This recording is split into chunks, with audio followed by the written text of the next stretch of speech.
We're back with a Fox News alert. Israel launching more strikes on Hezbollah in Lebanon overnight. After a massive strike on the group's headquarters in Beirut that the IDF says killed the Hezbollah leader, Hassan Nasrallah.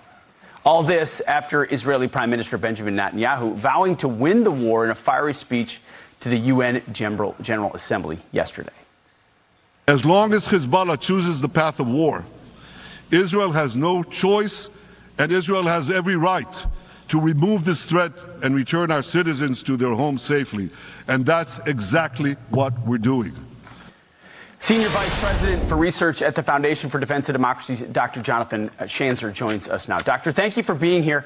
Break down for our audience the significance of the developments of the last 24 hours. We've been focused so much on Gaza, now between the pagers and the killing of senior leadership and now the killing of Nasrallah.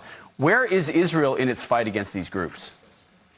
Well, this was a major momentum shift last night across the entire Middle East. This is something that Lebanese are cheering, that Syrians are cheering. You got to remember Hezbollah took part in the civil war there that led to the slaughter of tens of thousands. The Israelis are obviously cheering it. There are Iranians that are cheering it. By the way, Americans and French who suffered from Hezbollah attacks should also be cheering this. But this is significant. This is a man who led Hezbollah, one of the world's most formidable terrorist organizations. Hassan Nasrallah was in that chair since 1992, 32 years of running this organization, developing it into a really formidable force, one that has 200,000 rockets, that has essentially held the Middle East hostage on behalf of Iran. This is an Iranian subsidiary. And so now he's gone. A lot of the other top leaders are gone.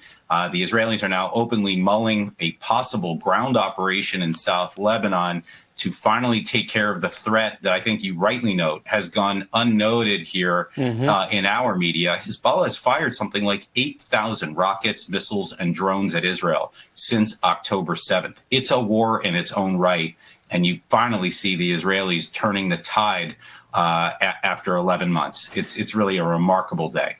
Unlike Hamas, which is tied to Iran and its goals, Hezbollah has been a client state of Iran from the very beginning, founded by the Iranian Revolutionary Guard to be an extension of their fight against Israel. What does Iran do now? What is their calculation?